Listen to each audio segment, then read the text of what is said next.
tumatawag dahil may reklamo sa'yo si Mrs. Velasco. Dahil may mga nakita siyang mga latay sa katawan ng bata.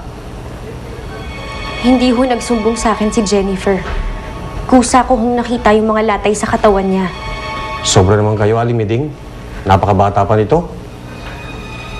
Eh kasi naman Kap, napakatigas na ulo ng batang yan eh. Hindi na tuloy ako nakatiis kahapon, napalo ko. Pero pinagsisihan ko naman pagkatapos eh. Jennifer, lagi ka bang pinapalo ng lola mo ng sinturon? Sige na, Jennifer. Magsabi ka ng totoo. Huwag kang matakot. Sige na. Hindi po. Oh, nakita na niya, Kap. Eh, wala naman kasi talagang problema eh. Kasi ang dami dyan, mga pakialamera, nakikisaw-saw sa buhay na may buhay. Kap, halatang halata naman ho na natatakot lang yung bata sa kanya. Eh, hindi naman ho natin malalaman kung ilang beses niya na itong ginawa sa bata. Anong ibig niyong mangyari, Mrs. Velasco? Hindi ko ho alam. Pwede ho ba na isama ko na lang muna yung bata? Hindi po pwede. Dahil di nyo man lang kamag-anak ang bata. Eh, paano ho yun? Paano naman ho tayo makakasiguro na hindi niya na to ulit gagawin sa bata? Aling Miding, nangangako po ba kayo na hindi nyo sasaktan ulit ang bata? Oo naman, Kap. Hindi na ako talaga mauulit yung pinagsisihan ng buha ko eh. Oh, edi, tapos na tayo. Ano ho? Ganun-ganun na lang ho yun? Pagkatapos, pwede niya nang iuwi ulit ng bata? Cortez, halika.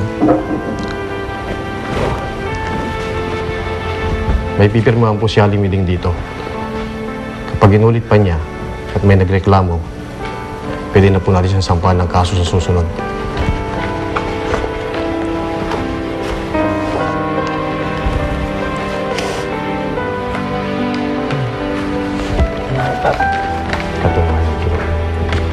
So, unahaw kami. Salamat ho, Kap, ha? Uwi na tayo, ha?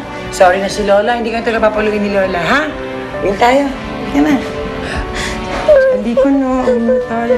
Hindi ka na. Uwi na.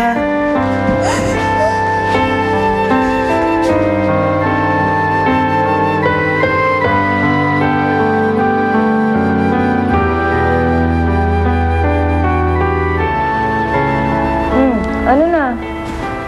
Hindi pa rin ba sumasagot? Eh, baka naman kasi naiwan na ng tiya mo yung cellphone niya, kaya ganyan. Baka nga. Paghihintay sa akin kasi si Jennifer eh. Kawawa naman yung bata. Oh, eh di, text mo na lang kaya. Alam mo naman eh, baka malit na tayo sa faculty meeting eh. Tara na. Sige, tara na. Sige.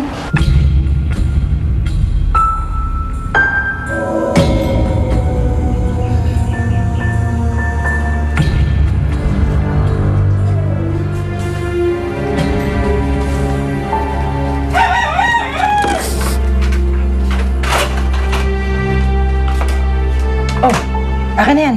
Hindi yan ang gagamitin ko sa iyo ngayon, ha? Kasi may mga latte ka pa eh. Kailangan pagalingin natin yung mga luma, ha? Oh, tsaka naman sayang naman ang cookies mo, di ba? Sandali lang, ha? Kayo mo ako, adyan ka lang.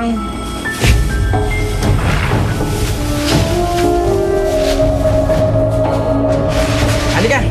Halika dito, sunod ka sa akin. Halika. Yan. Luhod. Diretso, luhod. Diretso. Diretso, luhod. Oh. Aray, masakit? Kawawa ka naman, no? Di ba? Di ba? Baka dyan, ha? Ah, eto, ha? Ah, diretso. Diretso mo. Diretso, ha? O, ano? Ha?